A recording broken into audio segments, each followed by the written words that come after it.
District Building and Repair Maintenance Fund for the following: not to exceed $294,000 Maple Street School Boiler Replacement Project for a total of $294,000. Immediately following the hearing at the school board meeting, the board will vote on an action item regarding the withdrawal from the school district building and repair maintenance funds.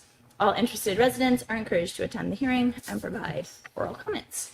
And I believe we're going to start with a presentation. Yeah. Great. Jim Rosicki Facilities, thank you for giving me a little bit more airtime today. I wanted to do a brief presentation. There's only 4 slides to give the nitty-gritty of what this project is about, just to answer a lot of the common community questions that are often asked, and to give people some visual of the actual space. So I dropped this presentation in the board folder, so I know the screen is a little cockeyed, but can you guys see that okay? Hope the wording is too small. Do you want me to move this so you guys can see it? We got it. Yeah. Okay. So first and foremost, here is a picture of the boiler room, of the 2 pieces of equipment that we are going to be replacing. On the right is a 27-year-old H.B. Smith oil burner, and right in the back off to the left is the existing oil hot water heater. Again, you can see by the age here, about 27 years old for the boiler burner, and 14 for the hot water tank. Both pretty much at end of life and ready for replacement. I'll get into some reasons why in the next slide, but that's a visual of this space. What's going to be remaining, obviously the pellet boiler, that's 7 years old, that's staying. And then when they did the pellet boiler, they did the circulator pumps at the same time. Those are still in good condition, and those ain't leaving. All right, why are we replacing that besides just the age? So I think it was pretty, not abrupt, but vocal at previous meetings that we had some real challenges this year at Maple Street with heating. We had some issues and some downtime with the pellet boiler, which caused our oil boiler to kick in and run for that, but we discovered some issues. So we had a partial failure in December, and on the boiler itself, which is only able to operate in low fire with the burner. So as you can see in this cast iron oil boiler consists of sections that are sandwiched together. And they're usually like a roping material with some with a product to maybe to seal those up a little bit better. And as you can see on the bottom left of the section, that's a combustion leak. That's signs of a combustion leak, and which was identified through our normal PM cleaning process. There are ways, like you can dismantle the whole boiler, have them machined out and re-put together at a massive expense. But does not guarantee at all that it will go back the same way and all the leaks were sealed. So again, 27-year-old cast iron it just is not worth the risk as far as the a couple of different vendors that I've spoke with about what I should do here. So that's a big issue. It was sealed. You could see some of this orange or maroon type caulking or adhesive. It's a high heat. That was put in that gap to prevent it, but it's not meant to be a permanent fix. Just a couple other reasons is obviously the pellet boiler is not able to handle the complete load of heating in the middle of winter, so we do need a backup. And if you're asking, again, a further question on why if we're not just going all pellet, we have redundant systems in each boiler room at every school. So even though we may have a machine to heat the whole building, there's always a backup, just like 2 pumps to send it out, so you don't have any downtime in the middle of winter. So that's pretty much the skinny on redundancy. All right, so a little bit about our process. So I decided to, in an effort to save some money, to project manage this. So there's 5 different components between 4 different, possibly 5 different contractors. So first is removing the underground oil tank, as you can see in the picture. It's right off to the right here under a cement slab. That will be taken out. We'll have mechanical demo the existing boiler room. with new liquid propane condensing high efficiency boilers and water heater. They'll do all that plumbing work and tie those in. The propane tank installation, we would want to put those underground. Those, I know it's kind of odd with the oval, that may not be at the exact spot, but we will have a gaping hole in the ground from the existing oil tank, which we'll try to get as close there as possible. We just have to be a certain amount of feet off the building. Chances are we'll put 2 underground tanks in there, so that will be, I'll back up. So we have mechanical contractor for the actual equipment. We have another contractor to demo the oil tank. We have the propane company that is going to install the new propane tank and run the line to the building, and then do the connections there. We also will be disturbing some of this area for pavement, so we'll have to get it repaved.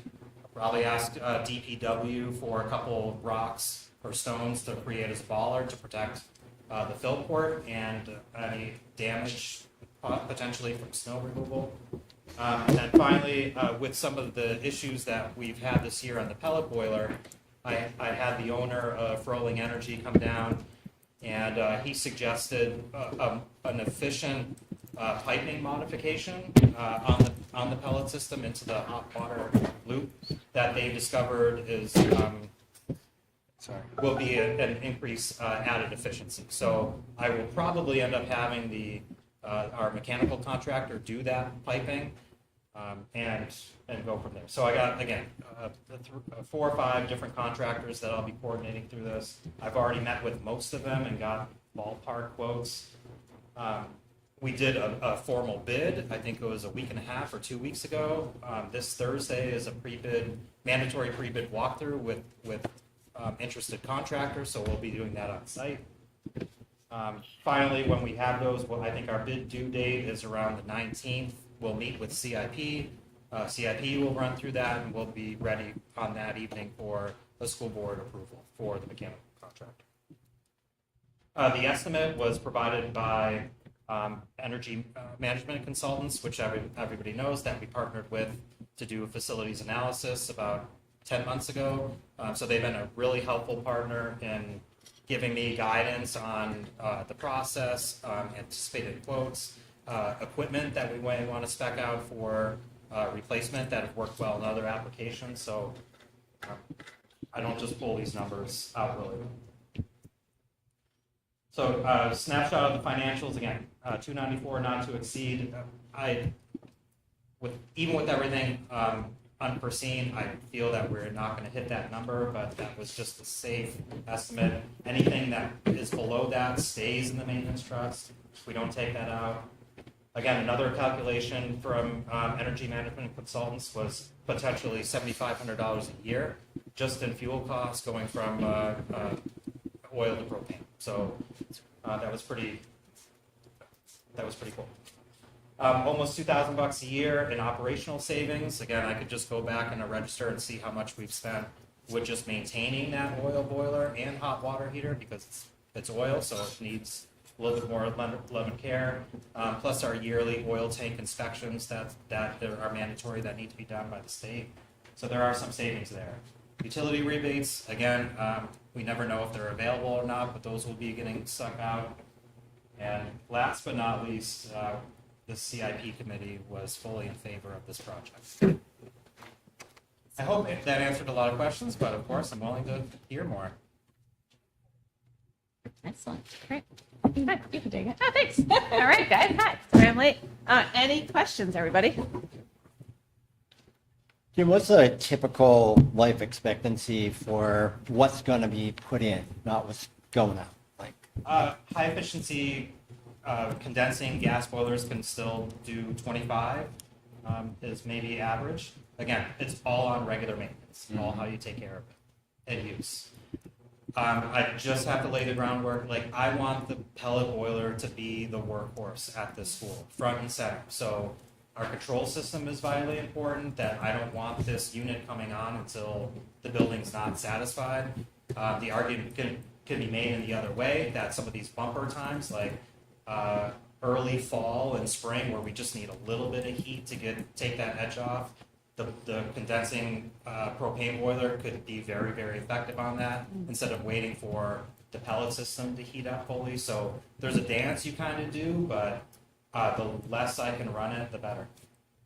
And how big are the propane tanks that'll be installed? Suggested 2 1,000 underground tanks, which is a typical household cylinder that goes underground.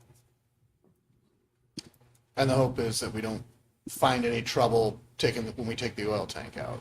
Correct. That would be an unanticipated cost if that leaked or was leaking. We talked about that with that 290. I know that's a huge number, again, Yeah. even though we expect to be low, but there might be ledge in the spot, or there might be asbestos in the exhaust flue of the existing thing. So there's contingency for those unexpected things. But the good news is switching to propane lessens the likelihood that we run into that danger a second time. Correct. We want to get as close to the open oil tank hole as possible to save on excavation costs.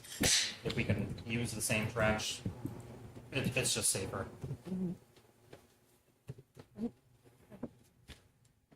Is there any, I guess I'm thinking about the landfill and the, all the stuff that's happened there. Above ground tank versus an underground storage tank, now that, if we are removing it, have we explored that option? Sure. Can I put you on the spot? Because we reached out to Primex and asked this very question. About and- insurance, yeah. Yeah, so what the risk is, so. Sure. Would you mind? I don't mind. So we've explored above ground, we've explored underground, and we checked, most importantly, our insurance coverage in terms of tanks and what that is. So we learned from our insurance company, it is recommended certainly that the propane tanks come from a vendor. That our insurance company does cover the property itself if it's above ground. If the tanks are underground, then the property isn't covered, and they cover us essentially for the cost of the tanks if we were to buy them. So our thought is to work with a vendor to have them put their tanks underground. So we would be then like essentially leasing or renting their tanks. And Yes, then very they would similar- cover everything. If there were a leak, Right. then they would be responsible for taking care Yes. Right. of it. So similar to when we have tanks in residential areas, right? So for example, my house, the tank doesn't belong to me. It belongs to the service company that, fills it with propane and services my boiler. So it is their responsibility to maintain it and take care of it.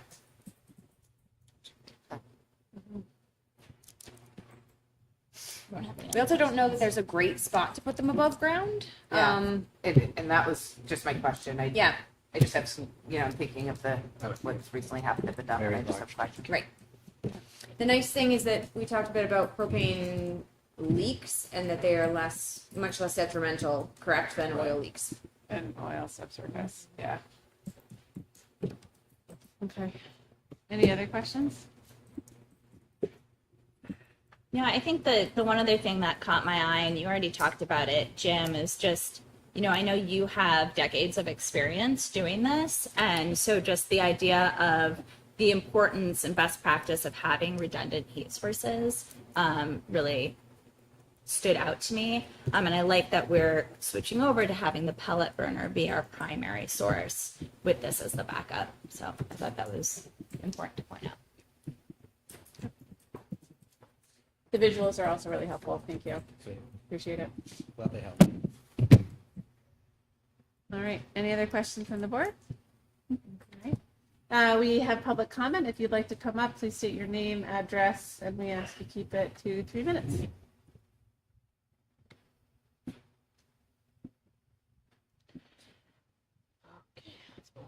Okay. All right. We will be voting on this at the board meeting to follow immediately. All right. Thank you, Jim. Thank you. Appreciate it. Can you attach this PowerPoint to Diligent? I just did. I just gotta share it. I was waiting for him to be done. Yo, I was waiting for him nicely to done. Hey, Just did. Can you ask Jody to attach that? I got good news. It's already done. Just did. Justin. Mike. I like when I don't have the killing Okay, what am I doing? So Dan just texted that scholar athletes probably not gonna make it, Okay. so we'll have to bump them to next one. No, I Depends on went if to they walk both through the door next schools. minute, which I I don't think they heard. will. Yeah, and he's not here to talk about it. Okay. Do we want to go ahead and start? Did you do the race at Pat's Are we Peak? good? Pavement, Are we good? I All right. a long conversation with myself and said falling off is not a good idea. Okay. Didn't seem like the best weather. Les Flo wants to Couple represent guys that I everyone. know who did it. All said right. They should get You ready? bloody day. You're the only Yeah, scholar I know athlete. two Alright. people that were riding. Board, we ready? Scholar Yeah. athlete. Okay. Mark don't care. All right. All right, everyone. Scholar, don't Matt, we're good? Welcome to the April 15th meeting, tax day of the Hopkinton School Board. I am here with Rob Nato, Jonathan Cohen, Suzanne Carmichael, Andrea Folsom. I'm Dulcie Medalapoma, Superintendent Michael Flynn, Assistant Business Administrator Laura Taylor, Business Administrator in a jean jacket, Michelle Clark, Jody Condon, and our student rep, Flo Dappis. If everyone could please stand for the Pledge of Allegiance. Michelle, lead us in your last meeting. Yeah. I pledge allegiance to the flag of the United States of America and to the republic for which it stands, one nation, under God, indivisible, with liberty and justice for all. Wait, what? You didn't think I was gonna let you get away with that, right? Right? We're doing some training, so Okay, okay. as Laura's sitting, you Okay. know. We have two sets of minutes to approve for this evening. One is from the school board meeting on April 1st, and the other is from the public hearing on April 1st. Do I have a motion to approve both sets of meetings, please? So moved. Second. Okay, any discussion? All right, all in favor? Aye. Any opposed? Terrific. We are now at the first public comment portion of the evening. If you'd like to come up, please state your name and address in 3 minutes, if possible.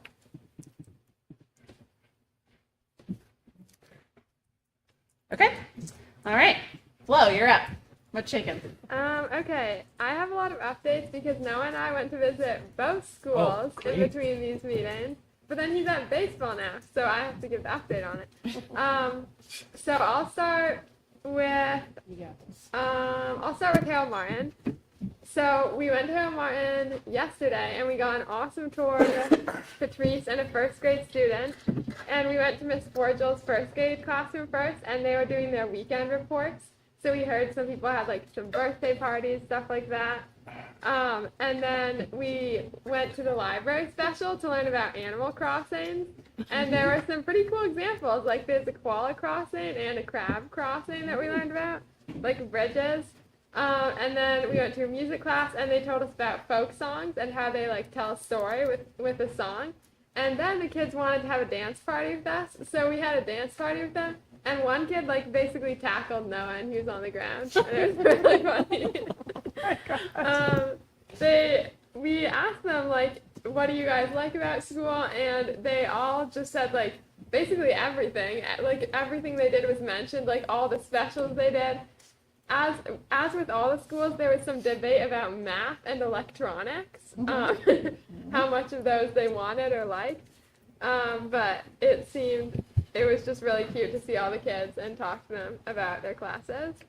And then I went to Maple Street too the week before. And the first thing I saw when I came in was the chorus group in here, which literally took up the entire cafeteria. Like probably from where I was all the way over, it was just chorus kids. And band has even more kids. So then we went to Miss Christie's 5th grade class, and they talked about how they loved playing Gaga Ball in the new Gaga Ball pit. And they're doing bucket drumming and music and ceramics. And they also debated how much math time they would like to have in school. And then we went to the 6th grade classes where they talked about how they liked having more like hands-on activities, like they like doing labs in science class. They like writing on the whiteboard in math. And yeah, it was great to visit Maple Street. I also got to see the hydroponics over there, which Carrie was very excited about. And then at the high school, we've got the sports games starting this week. Mr. Reserve probably has more to say about that, but there's like games every day, and the first track meet is today and stuff. the Hopkinton District Festival for like music across the whole district is going to be next Friday at the high school. So that's like the day before break. All the kids in grades 4 through 12 who are doing band or chorus come to high school, and it's like 1 million kids, and they're all like playing music at the same time, and it's very chaotic, but it's like a great opportunity to see all the across the grade levels. And then the clothing swap is next Tuesday on April 22nd in the cafeteria. And at school, the juniors were taking the SATs today and also Thursday, and then they're doing science testing next week. So, Joey, did you drop off all your clothes? I did. I just told her I gave her Okay. 4 bags. yeah. Someone's gonna have a lot of condom on those shorts. Amazing. Yeah, so that's the update. That's a great update, Wow, Chloe. that's a Thank you. big Yeah, update. a That's lot of comprehensive. things. Is it, and everyone's excited for break? Did you Yeah. yeah. Any questions for Flo? Did it remind you of being like back in the younger grades? Yeah. Especially because we went to all the classrooms. Like I had Miss Fordswell and Miss Christie. So. That's really fun. That's great. I'm glad you guys did that. Anyone else? Just a couple of things from the State House this week. Oh, yeah. Is that- Any other questions for Flo? Hmm? Any other questions for Oh, Flo? no, sorry. No. You're good. Thanks, Flo. Okay, great. Terrific. Go for it. Yes. More comments. Let's go. Just, some of you probably dialed in that the HB 675, the budget caps came out as amended. So thank you to the 35 people that stood forward or pushed that forward to come out. We will see what happens now that it's over in the Senate. The school choice feature is still embedded in their budget, so we'll see how that goes. In conversation with some folks who lobby a fair bit in town, they seem to think that the Senate will, I don't want to say wiser minds, but wiser minds will prevail, and a lot of that stuff will get stripped out. You can hope. Okay. Thank you. Jonathan, anything for you this week? Oh, yeah. Go ahead. One other thing. Yeah. So today we got from the New Hampshire retirement system a news flash that I get because I'm a part of that system. And one of the things that is in that budget is that the state would be contributing 7.5% to the New Hampshire retirement system versus 0. Yeah. So maybe that piece of the puzzle would be nice to see that change. Sorry. Great. That's welcome. Awesome. Jonathan, nothing? Nope. Suzanne. All right. Andrea? Yes, I went to both shows of 12th Night on Friday and Saturday, and just wanted to give like public kudos to Fiona. She was the Fiona McDonald was the director, and the students. I mean, it's all on Shakespeare, and it was a lot of lines that they memorized, and it was funny. It was set to 1970s Cape Cod aesthetic, which was very fun. Specific. Yeah, yeah, Coastal grandma. yeah, exactly. So it was a great time, and just wanted to give a shout out to the students and to Fiona for doing an excellent job. Great. Awesome. Okay, cool. And I don't have anything. All right. The for public hearing CIP. So we just had a public hearing related to the Maple Street School boiler replacement project. Do I have a motion? Go ahead. Okay. Laura drew it up for you. She did. Do me do. I'm looking. There's the paper. Okay, thank you. All right, do I have a motion to approve moving forward with the Maple Street boiler and hot water heater replacement project to be funded through the school district building repair and maintenance and expendable trust fund? The cost of this project is not to exceed $294,000. Yep, so moved. I'll start with you second. Great, I'll hop terrific, in good. first and second. All right, any discussion? I appreciated the presentation. I think it's helpful to see. I just want to. So thank you. Sorry. Yep, you may, yep. So with Jim, I just want to reiterate the work that he's done in the 3 years that he's been here as he's coming to his first 3-year cycle period. People were literally recruiting him for services all the time. The state of New Hampshire was recruiting him. That's the talent level he puts in the detail he puts into it. So the work that he's done, the change that he's made, even from Harold Martin and the curb appeal that happened within the past week, and the guy is always working with someone to try and make the things better here. So I just appreciate the time and effort. I know I get on your nerves with the new project that we're dealing with at the middle high school. It's always something, and he's always just working to fix and improve. So thanks, Jim. Just really appreciate it. Actually, just one more point. I also appreciate that you took on the job as project manager. It's not an easy thing to do, and oftentimes we will, bid that out, have somebody else do it. I know it's a cost-saving measure, but it's also a ton of work. So I appreciate that we were able to keep that in-house as well. Yeah, I would just say the redundancy is great. That boiler from those photos does not look terrific. And I know that EMC has weighed in quite a bit on it. You've done a ton of diligence, so I appreciate it. Also, thank you for continuing to work on the controls, because that is a huge driver of HVAC efficiency, and it's not simple. So thank you. Any other discussion? All right. All those in favor? Aye. Any opposed? All righty. Thank you. Sure thing. Congratulations, Boiler City. All right, our scholar athletes are not able to make it this evening after all, so they will get moved to another meeting. And let's go through and go through in alphabetical order. Athletic update, alphabetical order. Yeah. You can sit next to Flo. So Yeah. Next to a brown sweatshirt. Oh, that's right. I mean, they are your school colors, though. That's true. Okay, first of all, I apologize to all our athletes couldn't make it here tonight. We had track meet, we had baseball running late, and we've got other things going on at school. My reminder email failed to go today, so I apologize for that. We'll get them at some other point. As Flo said, games have started. We started yesterday. It's been a crazy start waking up Saturday morning. I did not think we would start games on Monday, but I want to really huge shout out to Skate, to Greg Roberts, and the crew who's just gotten everything going. And the fields are in good shape. Also on the home front, to Jim and James and everybody who's taking care of things at the school as well, to make sure that our kids can get out there safely. It's been a pretty good start to things. Our coaching staff is full, hopefully after tonight especially. The one thing we don't have is a trainer. We will continue with what we've had all year long, which is calling 911 and following our emergency action plan. That's kind of where we stand in a nutshell. Can you just talk about last year we had the track and field thing happen, and we bought the new screen, but you're working in conjunction with the town to lay the cement, and if you don't mind? Sure. So last year we did have an incident with a discus. We, thanks to Mike and to you guys, we managed to buy a discus cage. Unfortunately, by the time it came in, we had about 10 days before the end of the season.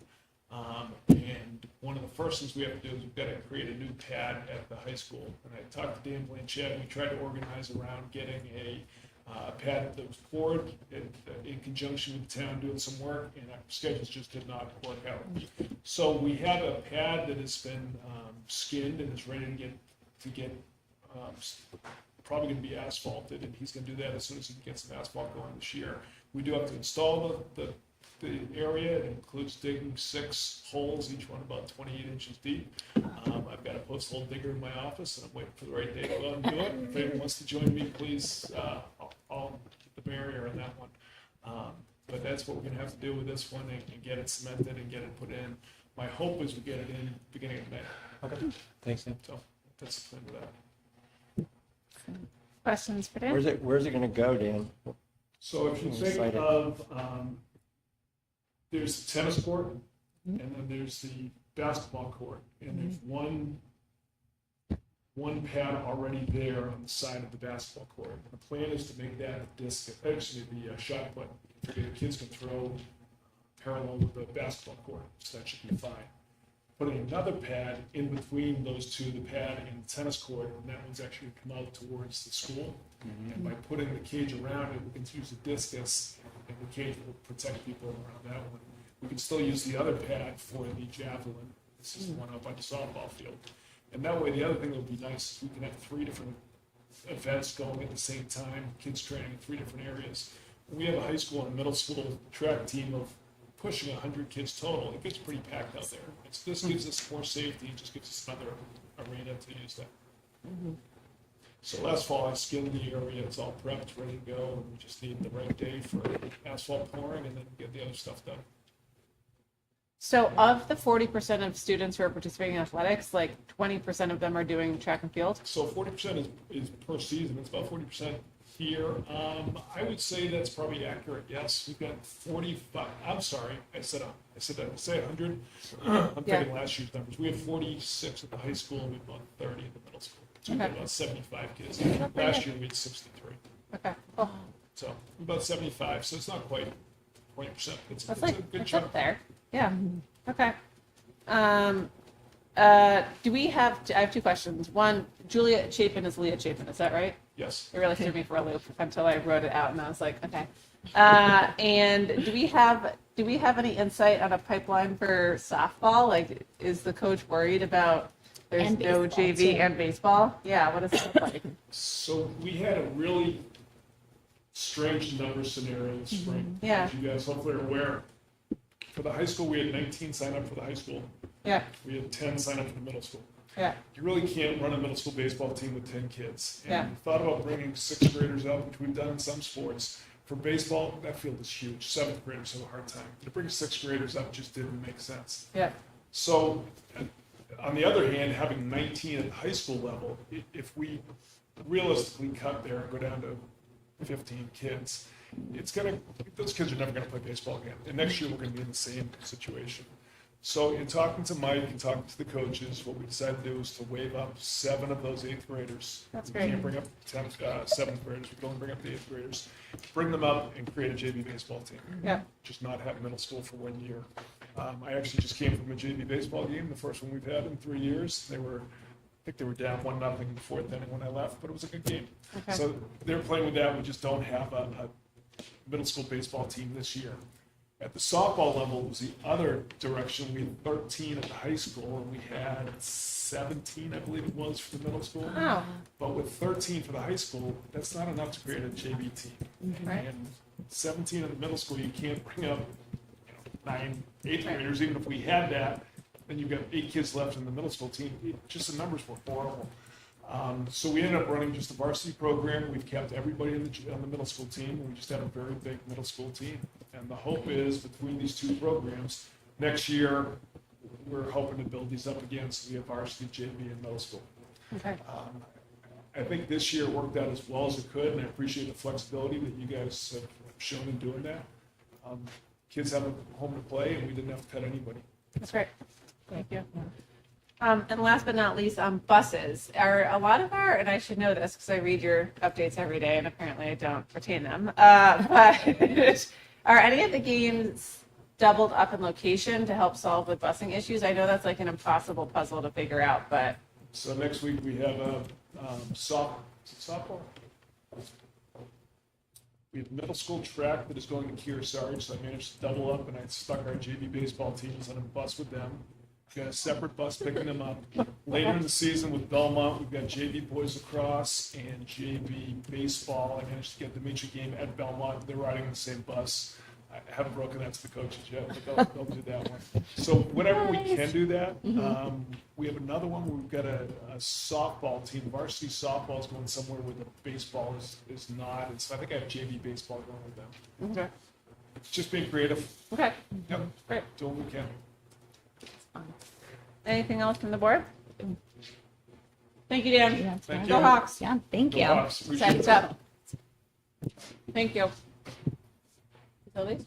Well, Mandy's next on the list. Okay. Go ahead, Mandy. I think there's a better Yeah, we have. report Yeah. than what's linked in here. The board, go to the drive. Yeah, I shot there. That's the only reason. So if you haven't been able to go back in, I changed the report a little bit from what I submitted yesterday and updated it, hopefully to be a little bit more clear in what I was trying to explain, but then also not create panic when it's not necessary either. But anyway, so spring is just busy, always is busy. Just trying to do the day-to-day work of this school year, plan for next school year, for me adding ESY into that. This week alone, the number of interviews for case special educators at the middle high school and at Harold Martin, we have plenty of them, which is a great problem to have, which just means we have a lot of applicants, so it's wonderful. And we're also going to do some school psych interviews this week, so that's really exciting. So we're working through all the things every day. ESY programming this year will be from, so extended school year, always forget, will be from July 7th to July 25th. It'll maintain that 4 days a week, 4 hours a day. I looked at it, it says 4 days a week, but I put Monday through Friday, so I'll update that. And it'll be 4 hours a day. We are talking about with Verify today that there'd be no hot water here at Maple. So Maple Street students and Harold Martin students will all be at Harold Martin. So we're just working on how we're going to do that. And one of the benefits of that is then we can change up, how we deliver some services and add in some extra things that students may need. So we're pretty excited about that. But I'll continue to work with the staff for those.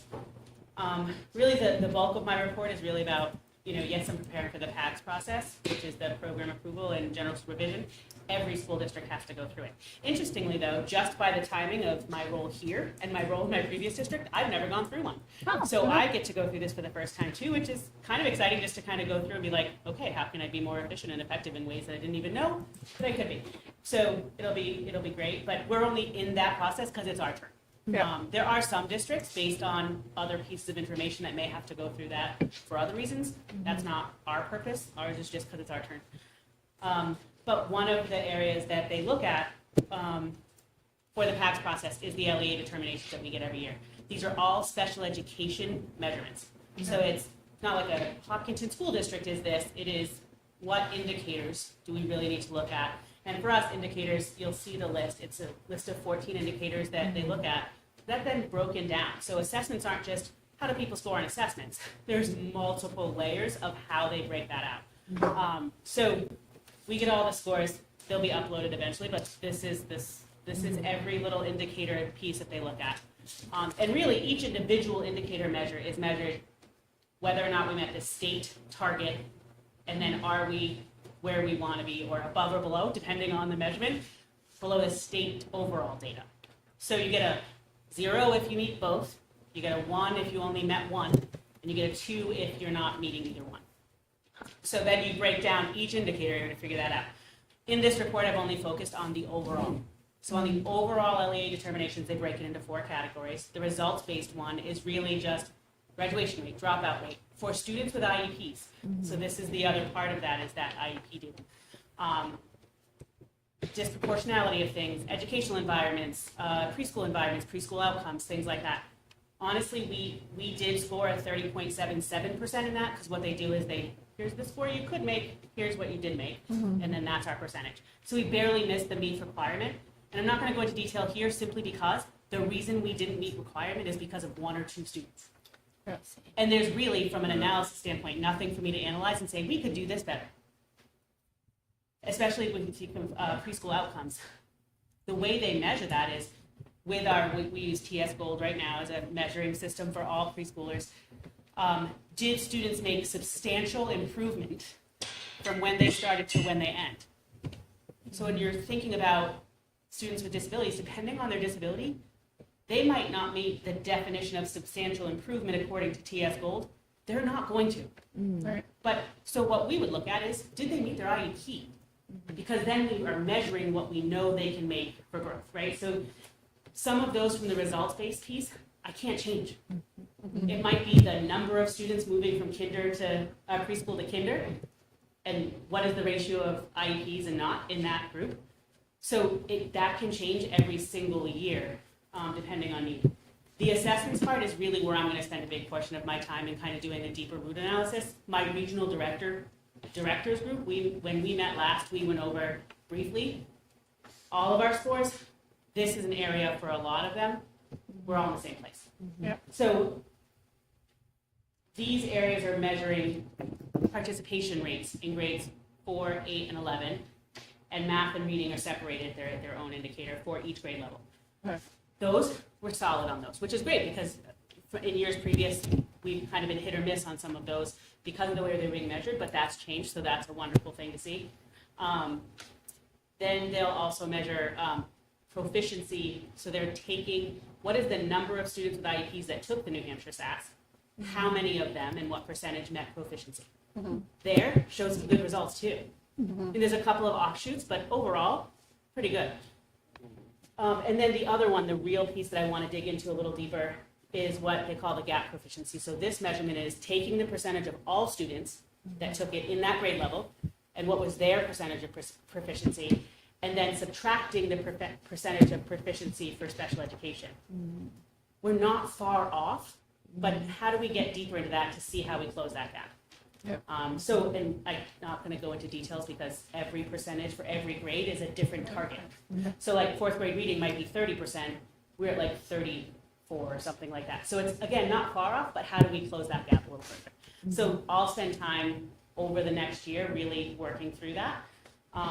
Overall, we did, when you take those 4 areas, if you score in needs assistance in 2 areas, you're at a needs assistance overall. All that means for us is that I'm going to be working with the DOE. I've already signed up for a training.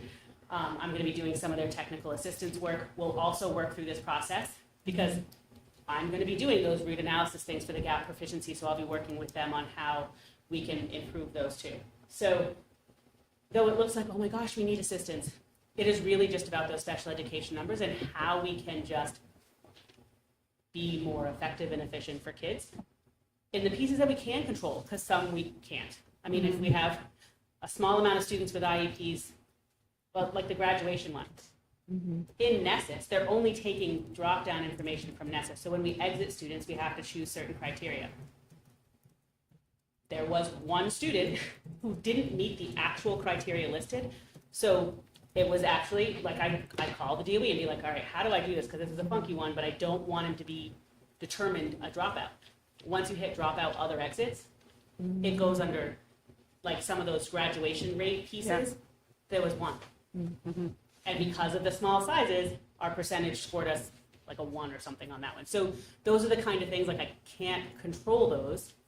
So I'm not going to spend a whole lot of energy there. I'll make sure we continue to do well in the other areas, because there's some in my regional district whose scores aren't meeting target because of clerical errors in Nessus. So there's, again, what can we do to make things show what we're actually doing, because we're doing some good work.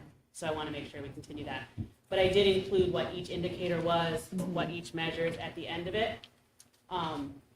It's just a lot. It's a lot of information that I don't want to, like, harp on too much, but. Well, and I can compare it to the easily leave grant that on. reviews. Like, you just, every once in a while, you get, it's your turn for a review. So we're in review for Title I. Same thing, you work through the process of areas of whatever improvement. I think the challenging part for us is the numbers, right? Yeah. So the size comparative to what the quantify, statistics are what you can. So those are some of the challenges that we navigate. Small sample size. Thank you. That's where I was going.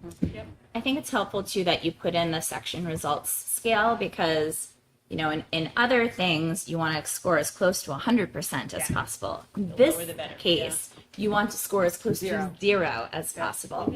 And so you hear 30 and you're like, oh my gosh, we're doing so bad, but it's actually we're actually doing it. Suzanne, that came in hot. It's in the board folder. Yeah, not I in got it. Dale. Okay. I also have questions, actually.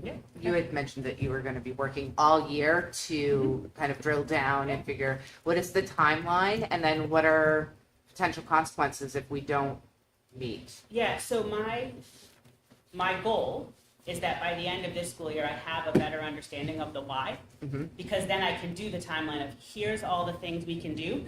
By the time we do another, here's the problem. The measurement for this was last school year. Okay. So when we get our next one, it'll be for this school year. As we work on making the improvements, but really will we know, because I'm only just starting now. Yep. And they're taking the SAS 2 weeks, Yep. something like that. So A year behind. yeah, so it might not. And part of the work is really just about being more effective and efficient, and how do we document all the things that are going well, because we do have a small sample size, but we should celebrate that we have kids with IEPs that are meeting proficiency, right? Like it's not a all or nothing, right? It's not all that, right? But we're not that far off from the percentages. So those are some things, but we might not see the full results of the root cause analysis and then the work we do until the following rubric. Consequences. So really for us, because this is a needs assistance 2 years in a row, I have to do a training, do technical assistance, and tell the DOE how I utilize technical assistance. That's it. Okay. Cool. Thank you. Very helpful, Mandy. Rob and Jonathan? It's like drinking water through a fire hose. Is this sort of basically like NEASC for special education, this process? Do other people come in the fall, or is this all No, internal? so the LEA determinations that I kind of just rattled off, that's one part of the overall, what they call PADS process. This is all information that is taken directly from Nessus. So they go into our Nessus system and basically do a desk audit. There are certain indicators, like when we do indicator 11 and 12, which talks about timeliness of initial evaluations, or any of the other ones you can think of right now. They can just go in and check our dates in Nessus. That's how they determine every one of these scores. And then they go get the New Hampshire SAS scores, and that's how that's determined. Through the PADS process, there'll be some desk audits, but parts of those processes, which I'll report out on as we go, they will be in district. But again, all of that will be reported out. And I just got my letter yesterday. Yeah. I knew before, Hot off the but I press, got yeah. my letter yesterday, so I'm like, okay, now I've got to like. Okay. So when I come back in June, I'll just report about like what are those first steps going to look like in the fall, and just kind of talk about what each of those look like. So they're just reviewing technical data, not the art of Nope. educating special Yeah. needs students. Yeah, pretty. I mean, just like how can we be more effective? Are we meeting this? Do we have any significant discrepancies between whether it's race, ethnic groups, or disabilities, not disabilities? Like there's all. But the whole point of the process is to just be better. It is not coming in to be like, what can I find for you? It's not going to be. It's not meant to be consequential. It's meant to just improve what we're doing for kids. Is the Nexus platform better than it has been in years past, where you would get the gray screen of death as you were partway through a document, or is that You don't still- get the gray screen much anymore, but it has its fun little quirks. Let's leave it at that. Well, and it's fun because when they do, if they're not doing any major updates, they'll just do the monthly updates or every other month, and all of a sudden something's different and we didn't know it's coming. When you do something all the time, don't change it. It drives me nuts, but really it's nothing. Third-party stuff, you know. It's all just stuff. You know, I think back to the zones we talked about when we were doing the budget, you know, the moving from one zone to another zone of need, for lack of a better term. And trying to get to somebody earlier to prevent them from moving. Do we track at all how successful we're being in terms of kids that are moving into the more need or moving down? Are we tracking those numbers in any meaningful way year over year? Is there a way to do that? Because I'm just kind of thinking about metrics where the rubber meets the road kind of thing. Yeah, I mean, as you see in my board reports, I check the overall numbers all the time. What Sure. does that look like? What areas of disability are we finding more than others? Things like that to address Right. those. Is it additional SLD, which is specific learning disability? Are we seeing more of the emotional disturbance part, and why? Like, so I look at that data all the time. But individually, even for students, we're looking at their IEP goals. Are they making, can we continuously see that kids individually, not compared to the rest of their classmates or anything, are making progress on those goals? We have to check that all the time legally. Right. So we're No. doing that too. Are there other things that I think even when we have the branching minds pieces in, Yeah. we might be able to start to have some additional data there too to see how things shift and if there are any patterns within that too. With your tier question, so the tiers, right? Tier 1, 2, 3. Right. There depends on what level you're at. Like at the middle school, there's team data that they hold on to for the year. At the elementary level, it's more classroom data. But the branching mind stuff that we're trying to get to a more of a warehouse so that it kind of follows sometimes. That's the goal of some of those things. The data points. And I realize also that it's going to be a little misleading because there's environmental Maturity, major change, all this environmental factors that are outside control of the school, so that are going to affect these things. So I get that too. I think the overall thing that I struggle with is trying to, I mean, it's such a big piece of the budget. It's such a growing need. And so how to kind of make sense of it amongst the backdrop of, you know, confidential information. It's an issue that I'm sitting here puzzling, and not for the first time, like how to kind of meaningfully try to understand it. Because I get the state metrics and all that, but I feel like that's one metric. Anyway, not a particularly coherent thought, but just kind of a more issue spotting on my But if side. ever, if you're like, can you explain this a little bit more to me, and even if it's not in this setting, just reach out. Yeah. I mean, we'll schedule it, because you're not just gonna find me in my office most days, but we can certainly. put I'll just something walk in into an there. IEP meeting and ask you. Good luck with that. Barely ever. Anything else from Andy? Really helpful, Mandy. Thank you. Thank you. Thank you. Thank you. Thank you. Can we retrieve Dan for a minute? I have a question. Oh, Uh-oh. Dan, are you ready? Um, Can you See come what back for a minute? Yeah, Tornado has a buzzer beater We've talked about question. this before, but I just want to talk about it again. See what happens when you hang around? So Dan, I think Dan and I have talked about this years ago and probably in the last 5 years as well. But the transportation nightmare, which brings me to the small minibus, which is effective for some of our teams. Are we getting to a point where it's worth pursuing the costs of owning our own full-size bus and hiring a driver? In my experience in coaching is there are drivers that want to drive for us. The problem that First Student has is getting drivers in general. And beyond that, if somebody does want to drive for us, they might not be able to because of their union mechanisms. So I guess my question is, yeah, that's my question. Are we at a point where we start to look at buying a bus?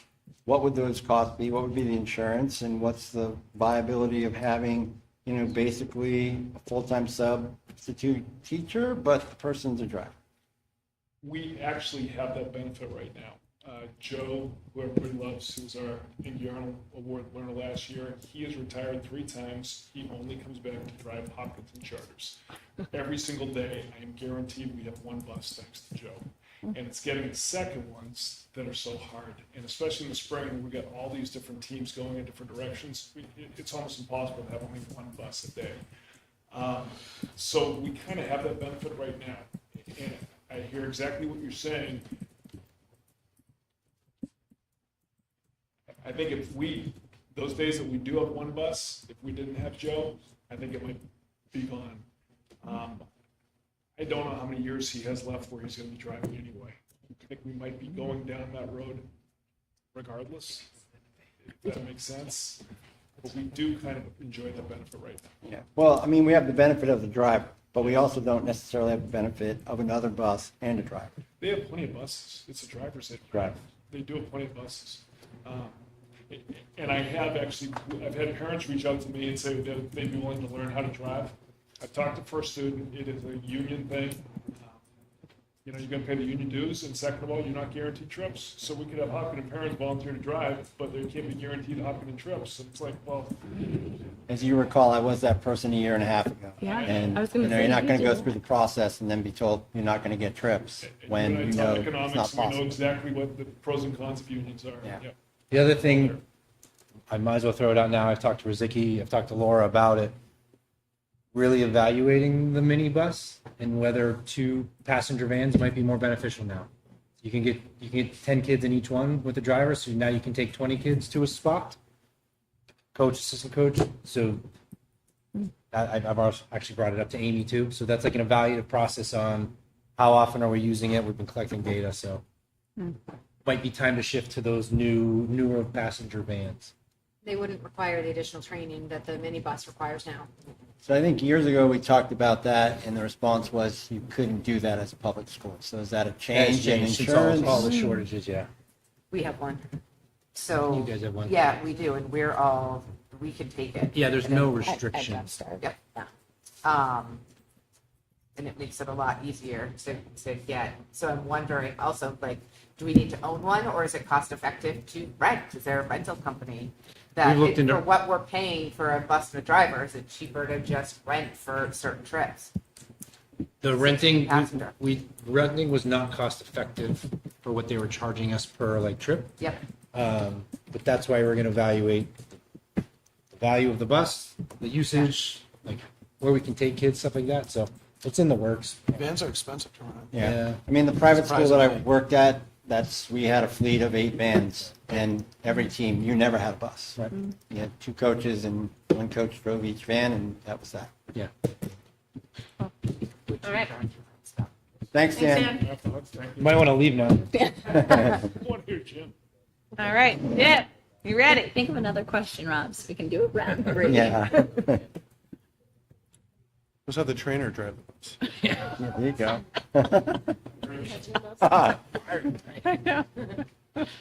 All right, Jim, what's yeah. shaking?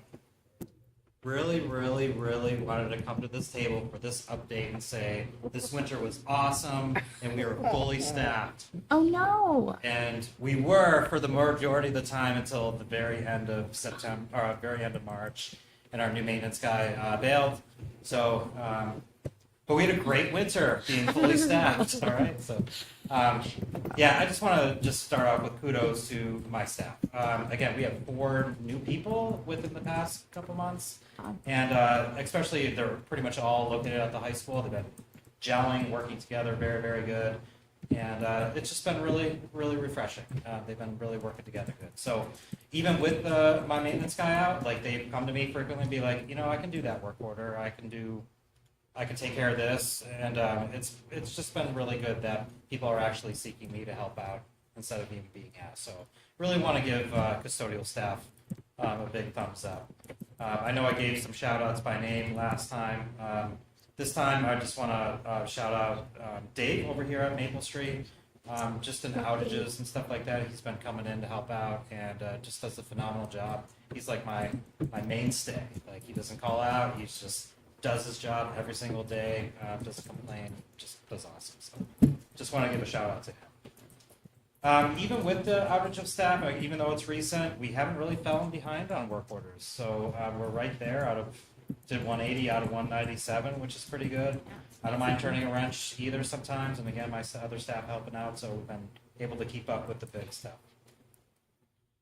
We had a real winter, in my opinion, this year. So I think I was blessed my first 2 years here. It's been pretty mild, so the heating issues didn't pop up, but we had an interesting late January into February where I think it snowed or there was some kind of weather event every Thursday and weekend.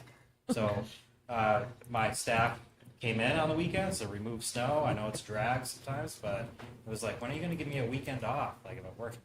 So, but it was good. It was a good test of equipment. It was a good test of our building envelope. It was a good test of our employees.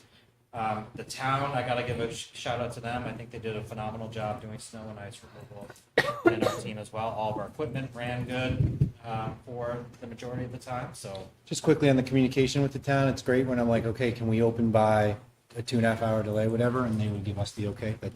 That's great for us. me and Mr. Flynn sometimes talk about 4:30 a.m. That's really early for both of us, but it's usually good. So on to some of the fun stuff. I know it's always asked, but out of all of our new employees, we did a 90-day sit-down evaluation.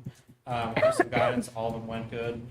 And then in May, we're going to be doing our yearly evaluations. That's a time where I want to make like an hour and a half individually with the employee to review the performance, attendance, everything, and some goals. So that's also coming. So try to spend a lot of time with my staff in the midst of busy weeks. Spent a lot of time with the school safety inspection with the fire chief. That went very, very well. He just wanted to make sure that there's been some kudos to the school staff because our list used to be like this. Now we're down to here. So he's always complimentary of our teaching and support staff on safety measures in the school. We did a 3-year asbestos inspection. The reason why I want to highlight that is it was good for me to go through the very thick binders that I have in my office that I haven't had a chance to go through, just to see some of the history. Mm-hmm. And again, another compliment. It's like there was quite a bit of asbestos in the reports, but the 2021 renovation, thank you to the board at that time and the people that were doing the project, a lot of that was taken care of. So we whittled that list down quite significantly. So that's big in the facility's eyes. For people, it's easy to be like, oh, we'll just cover it up and wait another 20 years. Like, no, you took the time to abate it and do the right thing. And it was expensive, but it was the right thing. And just a shout out to that. Safety grant is going full force. We got the majority of the stuff done. I think I put a picture of all the walkie-talkies lined up. That was pretty fun, getting all those rolled out. Just never seen principals that excited about being able to communicate. Well, and it came into play when we had the bus act, when the car decided to drive under our bus. Yeah. We were able to communicate from the SAU to the corner and to each other through all the triage stuff, so. Admin can take the radios and communicate with that school while they're there, so a lot of really good stuff. Shout out to Matt and Mike in IT. The cameras installation, it's not easy. Like, you're sitting there in a computer, making sure IP address is right, so the amount of time I've taken away from IT to roll out the camera installs has been significant, so I want to recognize Matt and IT on that. Other winter stuff, yeah, I don't want to talk about the hot water tank or boilers anymore. We had a big pipe break over at Harold Martin, which was, for as crazy it was cleaned up really quick, and currently investigating a 67-year-old cast iron radiator pipe right now, which I didn't know was there, but another thing to add to the CIP. So that was fun. You got a picture of that too, right? Yeah, did you see it Yep. with the crack on it? Yeah, it was, and it wasn't even because it was cold. It didn't break because it froze. It broke because of. While we're on water, we struggled this year. I don't want to be a downer, but we struggled this year with plumbing over at the high school. We had several backups. We were just dealing with one last night, one today, and just excessive amount of stuff going down the drain that's not supposed to. And yeah, it's been taking up a lot of time and money. So we're dealing with that as it comes. I spent a tremendous amount of time on the van saga, but I'm very, very happy with with our end result. I think we got a great van at a great price. And Norm, I just want to say, I don't know about you, but every Amazon driver waves to me around town. It's pretty cool. Like, they think I'm one of them. Yeah. And You're welcome in every driveway in America. yeah, people, Pull it. even regular pedestrians, smile and wave like you're a friendly guy. So I'm rethinking my I think you're profession. bringing them goodies, that's why. So I'm just really blessed and thankful that everybody supported that. It's just been huge. Undercoating and trailer hitcher next week. I need to ride to U-Haul, by the way. So I'll do that. Oh, that's what it is on the keyboard. I'm like, Yes. no. I know, I forgot to get to that. You got it. So I can do that. yeah, that's pretty much it. But I guess I want to end with, which I never did yet, but a kudos to Norm Gruppel. He's been on since I got here. He was involved in my hiring. He was involved in CIP, the starting of EMC, and he was just always been supportive of facilities, and just to glean from his experience through the building project has been extremely helpful for me, and I'm blessed from the school board perspective. And I know a lot of you guys have been supportive too, but Norm has just been ultra supportive of a lot, and I just wanted a public shout out. That's I great. text him and tell him that, but he's asleep in Turkey right now. So. Oh, I just, I Don't worry, worry. he'll watch it back on. probably watching yeah. it live while he's jet lagged, yeah. Thank you. Questions for Jim? Can I ask about the plumbing drain backup, the high school, the backups? Like, what are we doing to combat that? Like you said, things that people are flushing. Like, are we posting about the receptacles? Are we making announcements? Are we? So that's not his lane, that's gonna be my lane. Yeah. So the interesting part is we just finally got pictures today of what it is. It was Right. always assumptions before when you Yeah. snake it and what comes out one side. And so we saw some pictures of art tools in there. So we don't know if that's intentional or whether it's down through art sinks when you're cleaning up. Okay. And they're clay cutters also, so to speak. Yep. But we are going to go to the next step. We just made the decision that we are going to put a camera down there and get it evaluated to see if there's something that we're missing. Okay. But in regards to the behavioral piece, yes, we have spoken. Well, I just didn't know No, if, I know like, that. I know. Yeah. You know, Jim's that not going to was- address the students in that. But No, and- of course not. But like, we would know. yes, so we are on that because there was an assumption earlier today that it might have been a piece of pizza that we found out it wasn't. So these are all the things that we navigate in our life in a high school building. So, I am well aware. We were like, oh, yeah, it could be a pizza. Just Yeah. was like, Okay. Pizza. but we are going to take Thank that. you. Yeah, I'm we so are going to. sorry. We are going to take that next step though, so that we don't have to evaluate if we have to send kids home at 12 o'clock because of sewage. Right, because there's no pump. Yep. Okay. Okay. I think that your reports are great, as always. I'm really excited to hear that your relationship with the fire chief is great. I think it's also like kudos to working with so many different people, whether it's technology or fire or sending your team to conferences. I think it's great. Like facilities takes everyone, and it's good teamwork. So Yeah, I know you guys gave me compliments earlier, but really, this is a team here.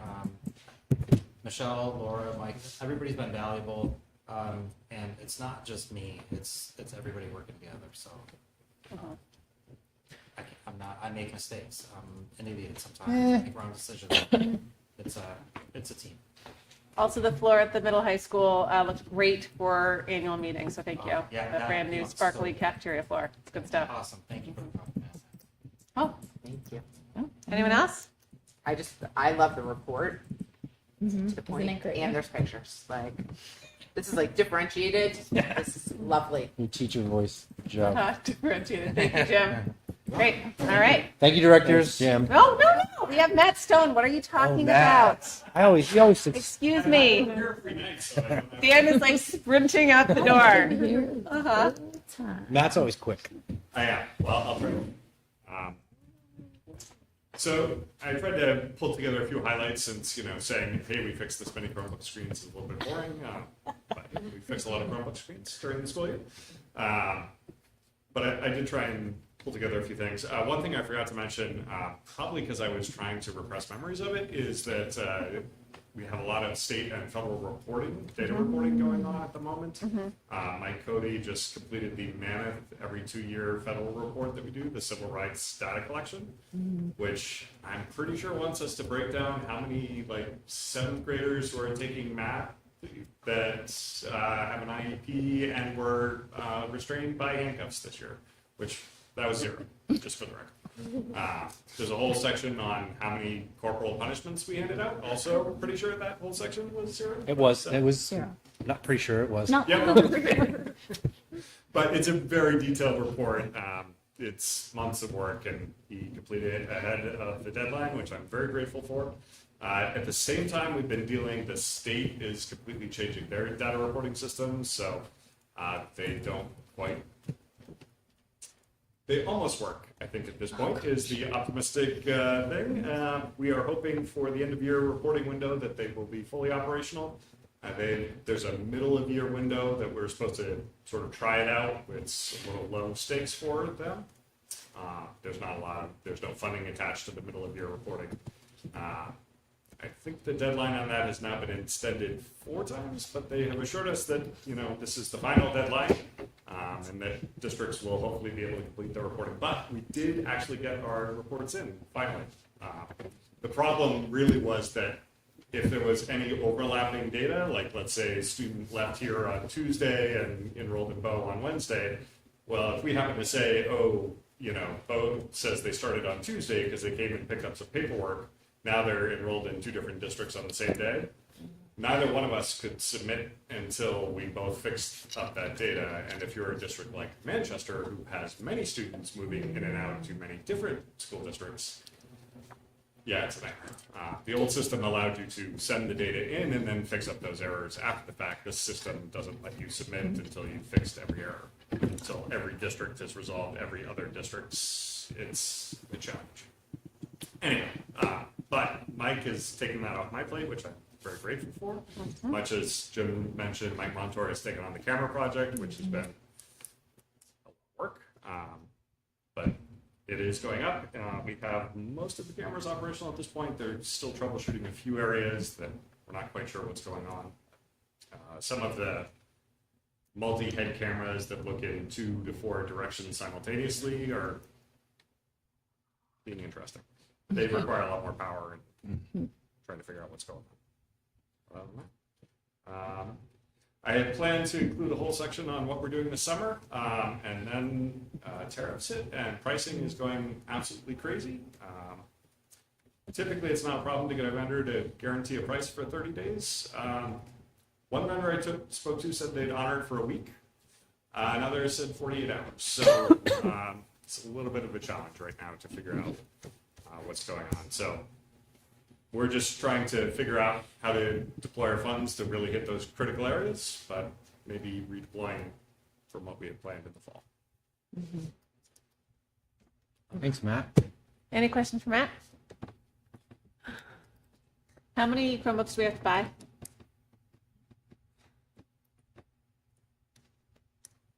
To be determined. No, Ideally, yeah, we've still got months left in the year. Yeah. And, yeah. I mean, we bought 550 Yeah. in 2021. Okay. So that would be the plan to replace. Okay. That being said, we bought more in the last year, trying to get ahead of that. And we might have to extend some of those longer than we planned. Okay. We'll be fluid with that. Okay. Thank you. I also noted the part where you're talking about that students are taking AP exams digitally now.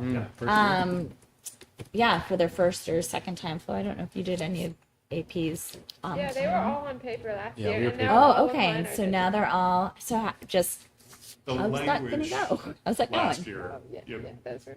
were digital. That was the first ones that they did. And Those are in then May, right? The May. computer science also was digital last year. Okay. But this year, all of them are. So. English, AP Lit, yeah, 16 are digital, 12 are hybrid. There's only like 3 that are Right. Paper. I think all of them were doing it. like the art ones. Yeah. You have portfolio. We will report back on how that goes after Yeah. May. Yeah. It'll be Thanks. intriguing. I hope they go well. Yeah. Yes, that is the I hope. mean, yes. yeah. Correct. Godspeed. It was definitely interesting last year getting the first time around. But we have some great proctors that come in and help us out. So Awesome. Thank you, Matt. Anyone else? Thank you. Thanks, Matt. All right. End of year calendar. Yeah, Now you can so say thank you, director. Thank you, directors. Thank you for coming. Have wonderful evenings. Good luck. Go Hawks. Normally we do this at the first meeting in April, but there was still some, it's storms in the air, such of stuff. But we can finally lock in the end of year. The last day of school is not going to change, so it will remain June 13th. Which is a Friday. Which is a Friday. It will be a half day. And then our adults professionally return on Monday and Tuesday to make up for those days. So we meet all requirements for the state of New Hampshire. I'm sure students will be pumped that they are not having to move. And adults may be semi-pumped that they get to come back for 2 more days to do some work. But we're definitely looking forward to it. You wanted to review a couple school board calendar things? Yes. So just to put on people's radars, just as a board, we have coming up, I'm clicking through stuff here. Graduation is on June 6th. We will get calendar holds up. There's a calendar hold for that. There is senior class barbecue on June 2nd. So instead of Thursday, it's a Monday now because of sports, which Dan referred to in his update. So we've got second senior class barbecue, Tuesday school board meeting, 6th graduation. Okay. Then we have the retirement party on the 11th. And then I'm going to work with everyone. I'll reach out to people individually along with Amy Doyle to talk about the school board retreat and when that will be. So that's sort of the last thing to happen. And then we'll have a school board meeting in the 17th and we'll go from there. All right. So they are all on your school board calendars. But if you don't see them, let me know. Okay. I will not be here on the 17th. Nor will I. Okay. If any, On what day? the 17th. So Suzanne or Andrea, if either of you are not going to be here, we need to know. On June 17th? Yeah. I will not be here. Okay. Hello. We will reschedule that meeting. Thank you, everyone, for advance notice. That's great. That's last is What's going on? Yeah. I'm going to Seattle. No, I don't mean that, but like, Yeah. is there something going on in town? No? No. No? Just all plans. Okay, so we have to reschedule. What's going on in town is I won't be in it. Not Jonathan. Oh, Will man. you go prior to the 17th? Yes, That would- yeah, Yeah. Maybe We'd we'll have just, we'll talk about it on Tuesday and, um, yeah, or this week. Yeah, okay, great.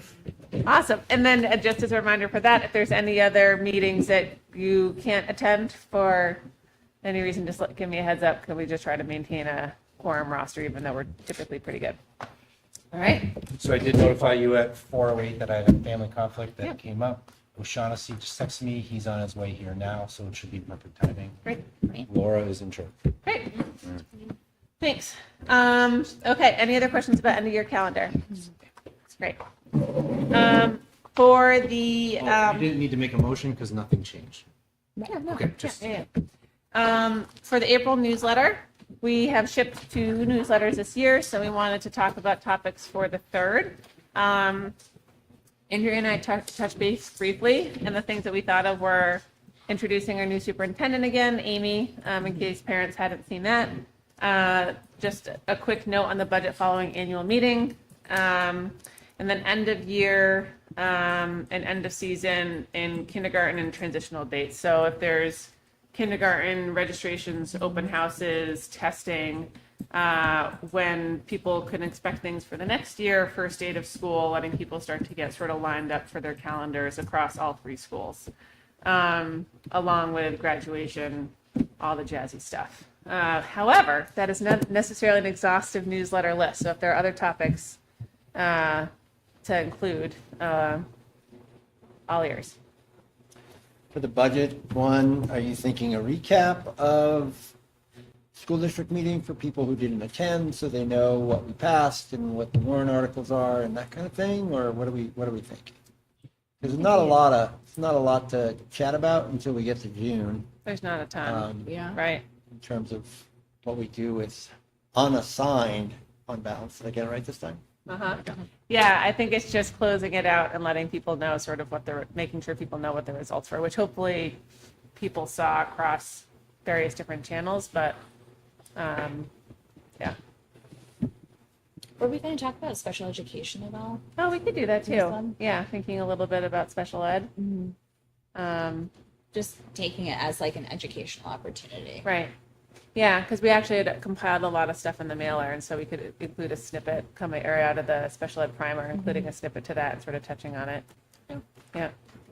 The other thing we could do is either be to touch on, I think parents have heard hopefully a lot about Amplify, so I didn't think that was going to be, Do we have, I mean, if we have the news to share, like, I mean, early, well, yeah, we could also include something that test scores are actually pretty solid, especially in the earliest grades that you're seeing, like reading. And when you use words, reading formation as a non-educator, so, but we could, that could be interesting too, and just like a little call out, because I think we have a link, we definitely have a link to a curriculum report on that. and Yeah. Amplified has a lot of nice stuff about science of reading. Yeah. If, Yeah. You know, links. Yep, that's a good idea. Anything else? That's plenty. That's a lot. Okay. And I think the goal should be to keep it, I think, between 2 and 4 pages. I can take there's a lot of stuff that I think will actually probably be repackaged / I'll be asking principals for. Go I ahead. would suggest closer to 2. Yeah, I think so. Yeah. Well, and like the special ed primer stuff, we already have that put together. Yeah, a lot of it's just already pull done. out, like a little blurb and link. Yeah, Yeah, just link to it. yeah. So That sound good? yeah, Okay. So I think the goal will be to have a draft for the next meeting, and then we can ship it right before the end of the month. And then we'll do a final end of year roundup. All righty? Hooray, that's exciting. Are we assigning parts, or are we? Well, do you guys want to? I mean, I'd be thrilled. I'll do a budget recap. Thank I you. won't be here at the next meeting. You won't? Okay. That's the 29th? Yep. Yeah, I won't. Okay. Budget recap. No, we have a meeting on the 6th, May 6th. not on The the- 29th not is on the vacation. 29th? I was gonna No. say. I don't know, I was like, just that looking would be every 2 wild. weeks. No, on the Sorry. 9th. Yep. Or the 6th, rather. Yeah. Wait a minute. Yeah. Yeah. Yeah, you threw me for a loop for a second. I know. I just looked at Michelle. We don't have a meeting on You're Thursday. like, Yeah, I don't know, I was just thinking every That would be 2. vacation. I was just thinking every other, right. Yeah. That's why I won't be. Yeah, Rob, if you could do budget following end of meeting, do you want to take maybe getting another statement from Amy? Yes. Okay. I can. take Amplify. Yeah, Somebody can- we'll if I send you can some get materials. the- Yeah, thank you. totally. And what was the other thing we talked about? I can work with principals on end of season, and then Jonathan, do you want to do special ed or vice versa? What do you want to do on special I ed? think I think it would literally just be, I'm not sure what your vision is, so. I was Yeah. just thinking like highlights, like what are the things that you think that people would be really helpful for folks to know, and then where can they find more information? I think we did that already. I mean, I don't think that we can do it enough. yeah. okay, well, if you want to do a draft, I'd look at it. Sure. Yeah. Since it's be your high vision, level, so, why yeah. don't you do it? Yeah. Just for special ed, Yeah. Yeah. I would focus understanding the referral process. I would just focus on that one piece. Yeah. That makes sense. Because I don't think people necessarily understand. It's not as simple as, I want my child to have an IEP. So what is involved and what are the steps to that? And that's good probably going into the end of the year / start of the next year. And I don't know if calendaring has made a difference, but okay, that's great. I just wrote it down. Okay, great. All right. So, I'm sorry, so Andrea's doing SPED, Sped. I am. Yeah. Yeah. Jonathan doing it? Jonathan's going to review Sped. Okay, I'm going to do end of year calendar. okay. We got the can rest. both do. Suzanne, yeah. Yep, cool. Okay. If people could have, do you think, something drafts to me by the end of next week, and then I can compile, and then we can have it ready for the 6th? Cool. Excellent. And I like if we aim for 2 pages. Yeah, I think that's good. So it's short, and then you can always link out. Great. Thank you, team. All right. Next up, we have the HES contract. So if you go to the non-public folder, and then to the 2025-2026 school year, you can review the HES first draft. We'll have 2 reads of this. Today, Yep, and the Yes. meeting on May 6th. Yes. If you have any questions, they need to be asked in non-public. But you can go through and see what those nominations are. Wait, is that in the public hearing folder? No, it's in the non-public Oh, folder. okay, that makes sense. And it's because it's for 25-26, Yeah. it's in the 25-26, which gets me literally every time. It is, and it got me today. Yeah, So that's right. sorry about that. We were working, and it's pending. It's definitely a draft. We're working on a couple of certifications for some of our employees. So hopefully we'll have that. We'll definitely have that lined up by May 6th. Great. Awesome. Cool. Excellent. All right, and last but not least, policy. Yeah, so policy, we have a few, well, more than a few. We've got 6 first reads coming down. So I'll just go through them really quickly. The first one we have is DAF, which is the Administration of Federal Grants. There have been no changes to this, but we are required to reaffirm this annually. So that's what's happening there. The next one is policy EHAB, which is data governance and security. This is a policy that we had, but Matt, being our head of technology, updated it and included, there's just a small section that was added. Is that, because I looked at it, I didn't see which, Section. is it highlighted? Yeah. Oh, did it drop that? Oh, Yeah, you can't see it. When I looked at it, I wasn't sure what he added, and the same thing with Mike, although I think I remembered what Mike added to the other one. yeah, I see only one comment. But I'll look and see if I can find, let's see. Get the version history. I wonder if I can pull up a previous Version version. history? Yeah. I don't know why that comment got dropped. Okay. I'll look for that. That's helpful. Restore it right now. The next one that was pulled up is the building EC, which is buildings and grounds management. And you could see this one, right? Because I think I highlighted this in, yes. I made sure that this is at the building level, the principal in conjunction with the director of facilities is Right. responsible for overseeing. Well, I remembered that that's what he had said. Oh, okay. Can you see that I saw highlighted the in there? words in there, but I didn't Oh, see you it can't highlighted. see it? Yeah, so that's what I'm saying. Oh. Like, so I I see. remembered that Mike You had see said how I that. can Yeah. see it? Okay, gotcha. Yeah. I'll go back and highlight them in actual yellow. I thought that you could see I was where wondering. I had highlighted stuff. Yeah. Like commented. I looked at it just before we started Okay. and noticed I couldn't tell. Yeah, sorry about I that. think you changed permissions. That's what I think. I think it might be Okay. who has view versus edit. Okay. I'll Maybe. go and update those. That's my guess. So that was the one change there. For policy GFABD, this is admission of homeless children and unaccompanied youth. This was a policy that we already had. This is one we already had. I misspeak. Yes. And so there haven't been substantive changes made, but there have been formatting changes made. So there's a link to the previous policy in that policy so you can see them. There is policy DAFB, which is equivalence in instructional staff and materials, which essentially says that we don't favor one school over another school, that we're going to provide all of our schools and our teachers with the things that they need.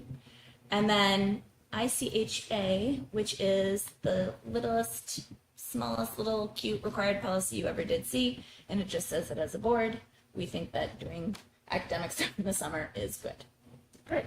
And it's a required policy. I just think it's adorable. Perfect. So if there are any questions about those, let us know. Policy committee will be meeting. I think we have to, unfortunately, don't have a quorum for this Thursday, so we're going to need to change our meeting time. Right. And we'll Oh, yeah, right. Yeah. Yeah, because Jake can't Yep, come. yep, yep. So that's it Great. for policy. Here's policy. And as a reminder, we get 3 reads. So the second read will be on the 6th. Yep. And then we ask for any major comments by then, then it goes to third read and third and final. Yep. Alrighty. Thank you, policy team. Appreciate it. Okay. Last but not least, I think that's it, right? Are we moving over to consent? Go for it.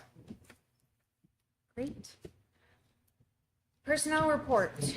So, starting to be the end of the year, we're starting to see more new hires and some resignations. And so, for new hires, we have Kristen Allen, who will be an AP exam proctor, and Nicole Sloan, who is being nominated for a long-term substitute as a .8 preschool teacher for Marissa McGann, who is out on leave. Did she already go out?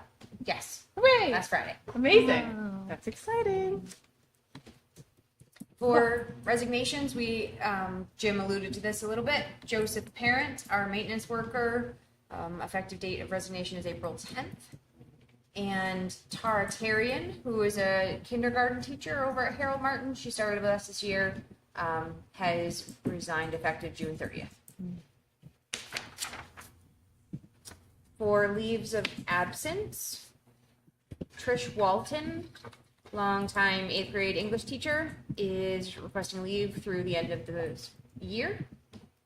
Mary Grace Pratt, who is a kindergarten teacher over at Harold Martin, is requesting a leave for the 25-26 school year. And Lauren Francoeur, who is an 8th grade math teacher, is requesting a leave from the beginning of the school year next year until October 10th. Cool. For Schedule B, any questions on personnel for that?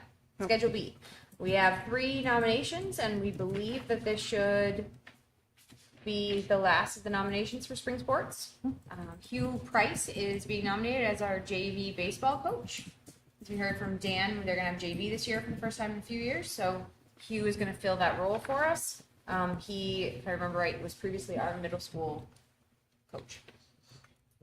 Middle school softball assistant, Alyssa McDonough. She is a PE teacher currently at the middle high school, and she is willing to assist with the softball team. It is 17 kids, so having just one adult traveling with those kids, we do recommend that we have an assistant go with them. So Alyssa has volunteered for that role. And then middle school track assistant, Gregory Santini. That's great. So because middle school baseball is not running, Mr. Reserve asked to transfer that to middle school softball because, as we know, sometimes baseball and softball travel together, and so you have adults present, but without the middle school team, they can't do that. Okay, Questions on Schedule B? no? Great. For donations tonight, we have 3 donations. The Hopkinton PTA has put forward 2 field trip donations for us, one for $930 to the Montshire Museum and one for $500 for the SEE Science Center in Manchester. Great.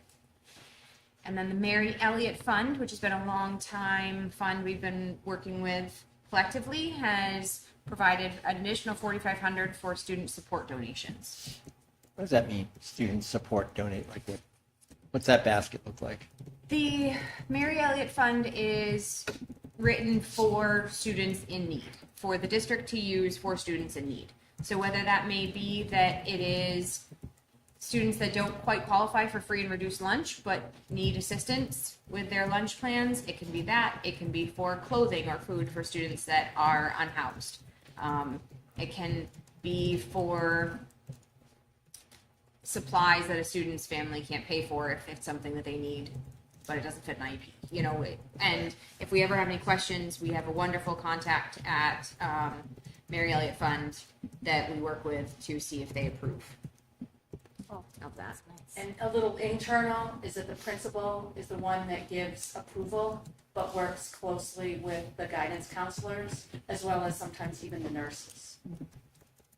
Thank you. Amazing. You're very lucky. Yeah. Very. It's a wonderful program. Just- We're very thankful. Just a question. So when there's a donation for like a specific field trip, how does that work? Like for the Montshire, for instance, like what is the money? How is the money spent? Sure. So it depends on what they're asking for. Usually it's to help with transportation costs. So that goes through our other grants and donations fund. And so it doesn't hit the individual school's budget. And so we put in a budget amount for that once we know what it is they're looking for the PO for, and then we pay that invoice or that charge. So like transportation cost. Usually it's for transportation. Okay. Thank you. Cool. Lovely. I've done that field trip. Great field trip. It is a great field trip. It's a cool museum.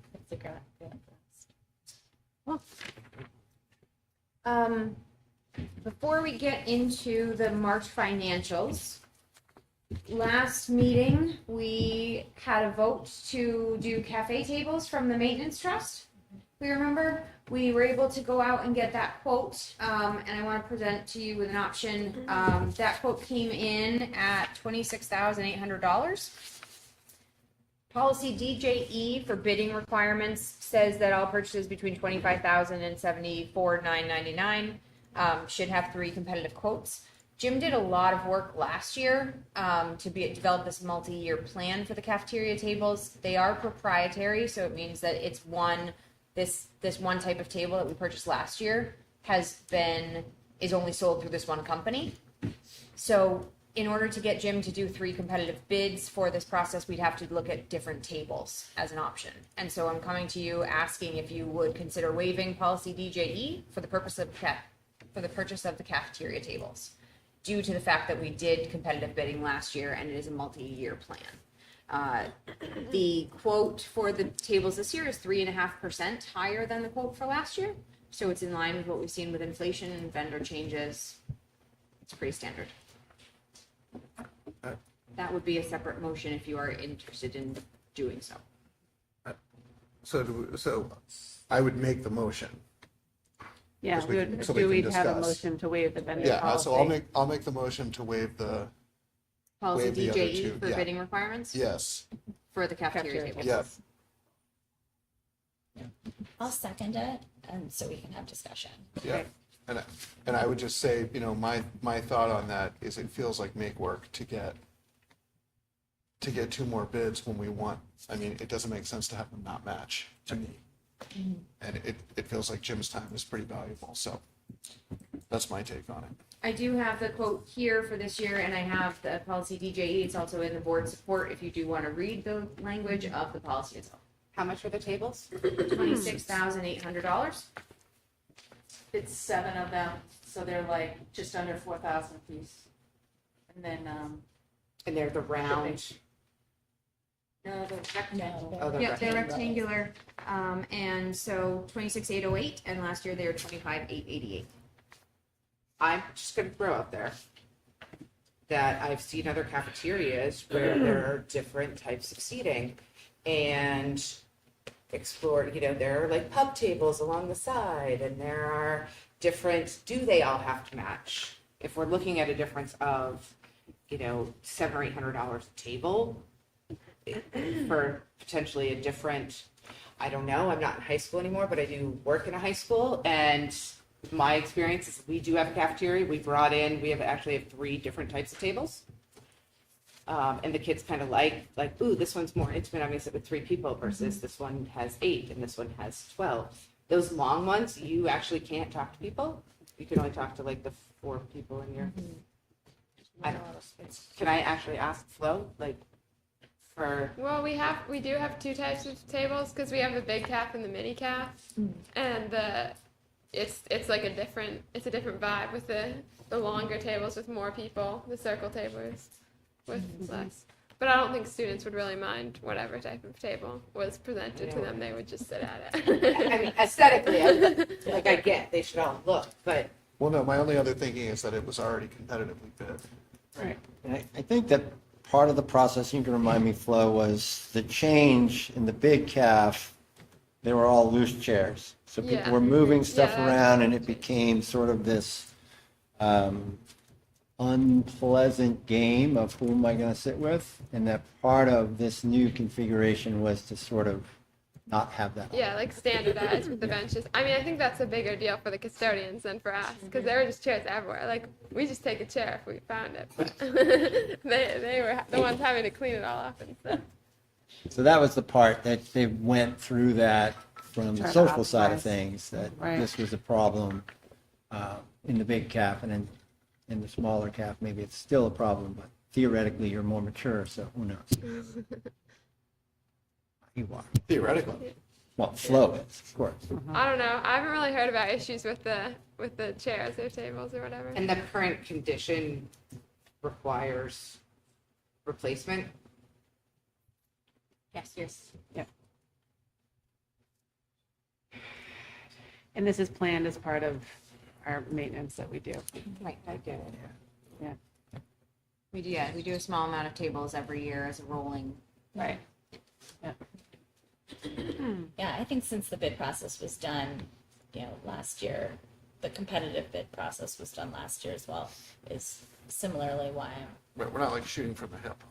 No, I understand. I just, to be honest, I'm pulling up like the same table and it's like, to me, it looks cheaper.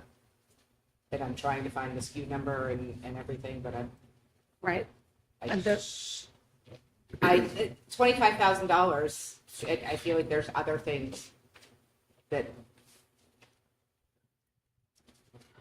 so, I mean, that's how but you guys do you. I'm gonna vote no, but I think we can do better. There are so many other things that we need, like, we're talking about buses, we're talking about, and $25,000 feels like a big expenditure when I think we probably could knock off some. So Suzanne, just for clarity, you're not saying not do the tables at all. You're just saying that you would want to competitively bid it. Well, I don't know. To be honest, I don't know. It depends what it would come in at, whether I would say yes or no, but I don't think.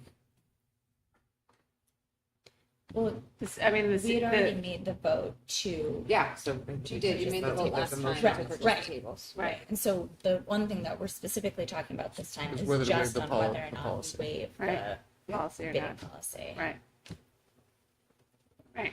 If you want to also, no pun intended, table this until the next meeting, that's also an option. Rob, do you have any thoughts? I just remember the conversation of this was a long-term plan. And it Right. seems like that decision was made as a part of the long-term plan, but for cost reasons, it was going to be executed over a period of years. So it seems like the decision to do this has already been made. We could tap the brakes and say, do we want to do it or not do it? But my experience in that cafeteria is this is a good idea. This reconfiguration is a very good idea. And whether or not these specific tables, but I trust people's due diligence when they did that. So I would support waiving the rule and moving ahead as planned. Just one other consideration. I guess getting other bids doesn't slow it down too much, but I'm just thinking about the current environment with tariffs and rising costs, and to me, at least if you could purchase something right now, it might be better than purchasing it in a week. Correct. So That's I think true. that's the only And that's other. inclusive of delivery and all the shebang.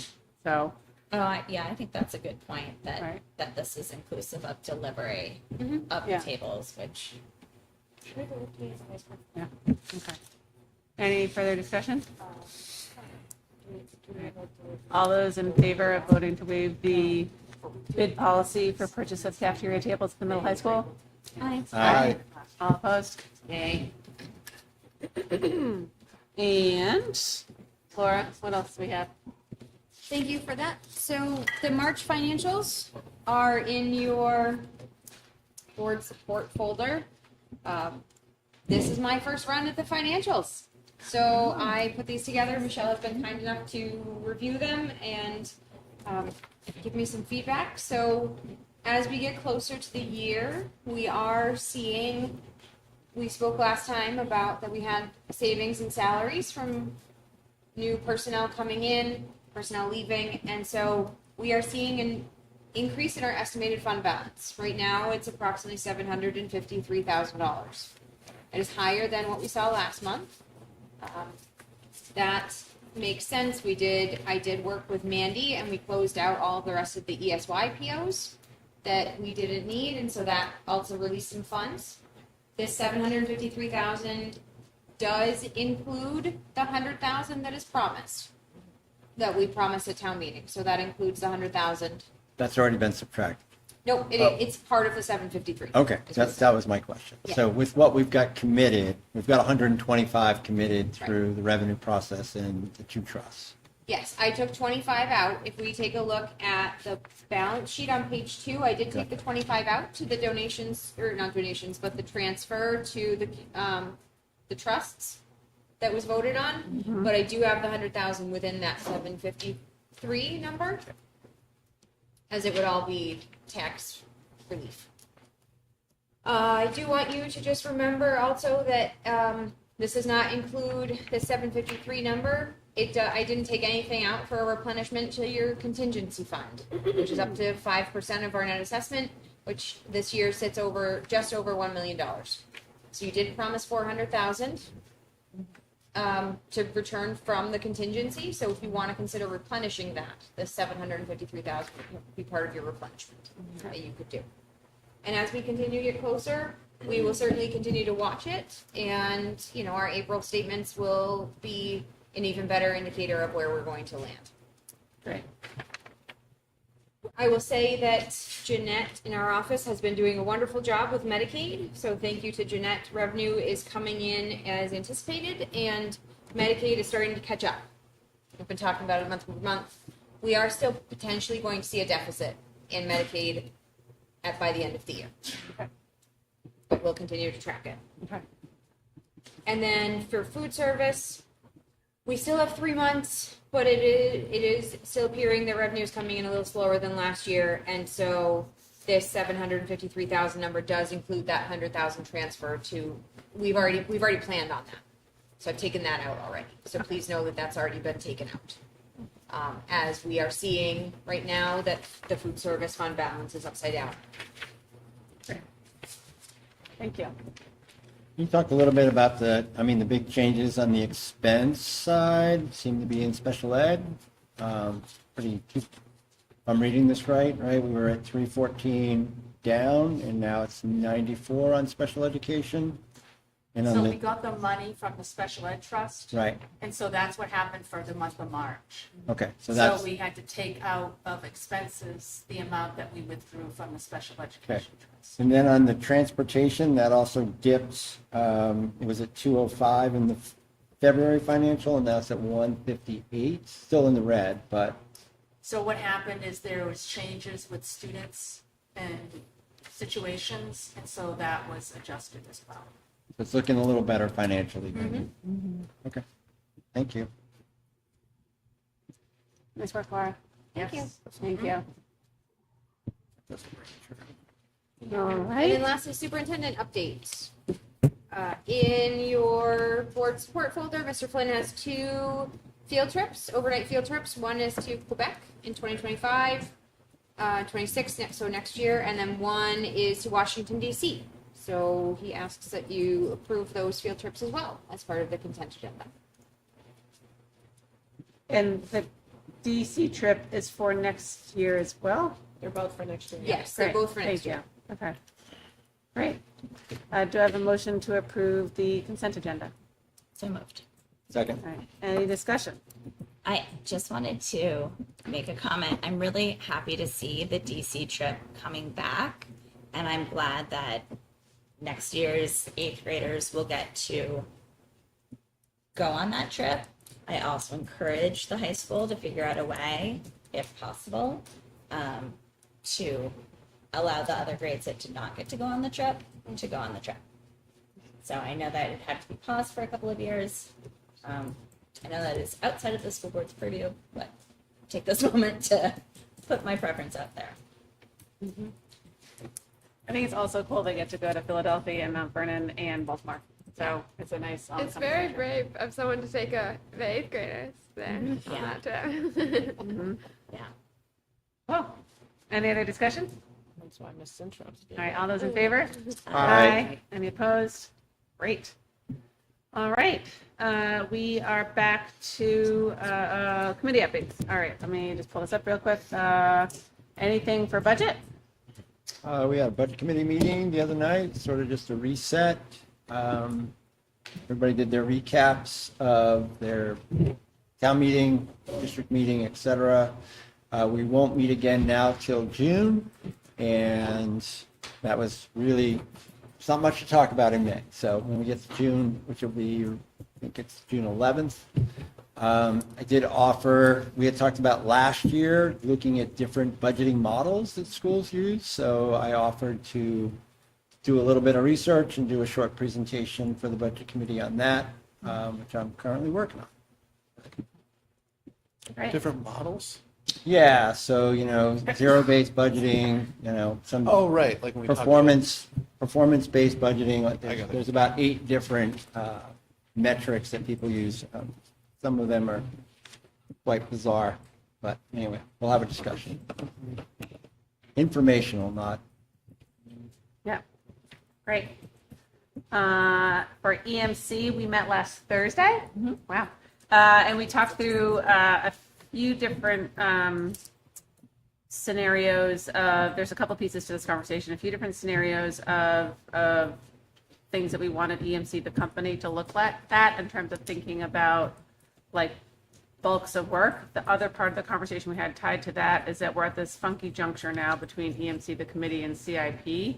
And we sort of need to, I think, at this year's retreat, have a thoughtful discussion about if, like, now that we have EMC as a consultant and they're doing a bunch of work, like, we don't need to necessarily have 2 committees thinking about what is infrastructure work. The goal of EMC, the Energy Management Committee, I think just wants to make sure that there is a sustainability or a energy mitigation or minimization lens that CIP is going to look at, but I think that will take some conversation and just wanted to flag it.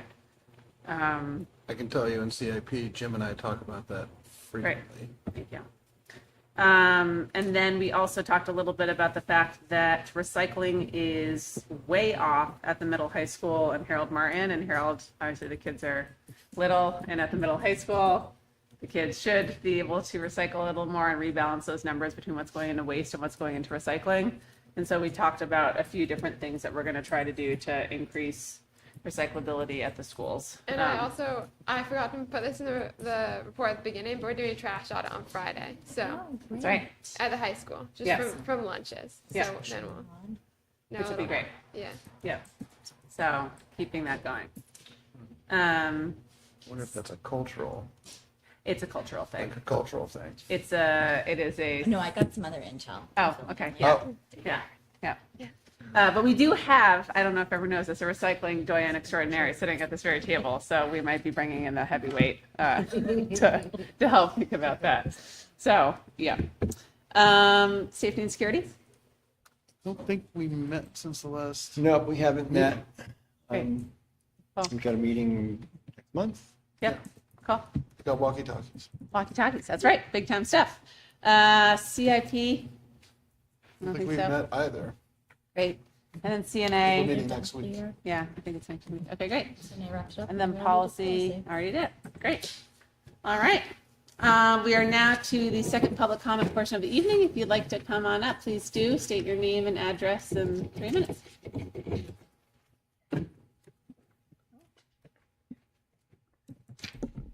Tricia Lambert, 305 Galloping Hill Road. So just for the record, it's 75.5 degrees in here. The windows were open, and we're sitting right underneath it. It's been cranking the whole time.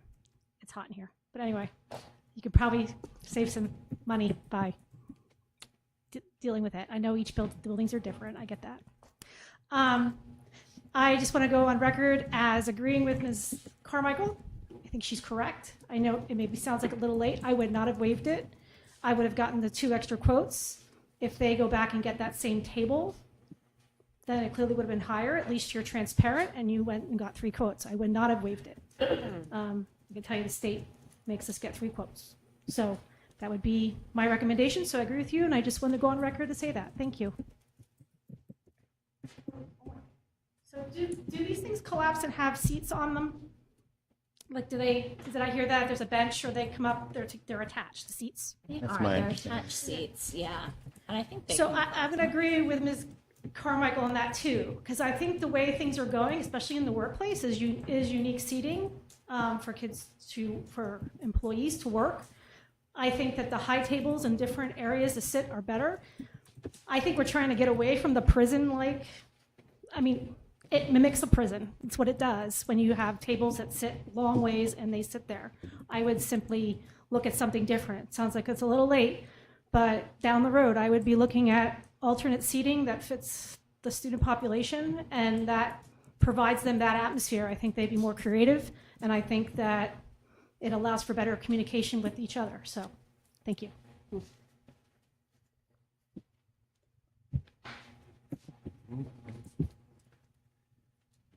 Anyone else? Okay. All right. Any other old business? I have other business. Oh, if yeah. I may. Yep. I just want to point out briefly that Neil Cass, our long-term town administrator, will be finishing up on May 9th. So Neil's been with the town for 15 years. I spoke with him at the budget committee last week. We had a wonderful conversation. He is looking forward to moving on. And so I want to thank him for all of his years of service, and to let you know that we do have a meeting with Neil before he leaves, just to iron out all the agreements, to kind of pick his brain. So Mike and I are going to be meeting with him before he goes, and I'll come back on the May 6th meeting and let you know how it goes. Great. So thank you, Neil. And his going away party is May 8th from 3 to 5 Oh, I at didn't Town know Hall. that. Oh, yeah. Okay. Oh, yeah. It's going to be great. Cool. Huge Were they loss. having that? Yeah. Town hall. Neil's been Town great. Hall. Yes. Neil's been Did great. you say May 8th? May 8th, Thursday. Yeah.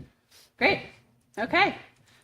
With that, we do have a non-public tonight under RSA 91-A:3, 2L for legal. So we are going to adjourn, go Yeah. into non-public. Go ahead. Before we do, the Yeah. Neilcast, it's at the town hall, It's at Town Hall. Yeah. Yep. You said 3 o'clock. 3 o'clock. 3 to 5. 3 to 5. I can add you guys to my calendar and find you. Right. We are going to go, when we go into this meeting, we are not going to come out for any other business. Do I have a motion? I'll make a motion to go under to non-public. Yeah. Do I have a second? Second. Thank you. All right, this is a roll call vote. Rob Nato? Yes. Jonathan Cohen, Yes. Suzanne Carmichael, Yes. Andrea, Yes. Dulcie, yes. All right. Thank you, everyone. Happy evening.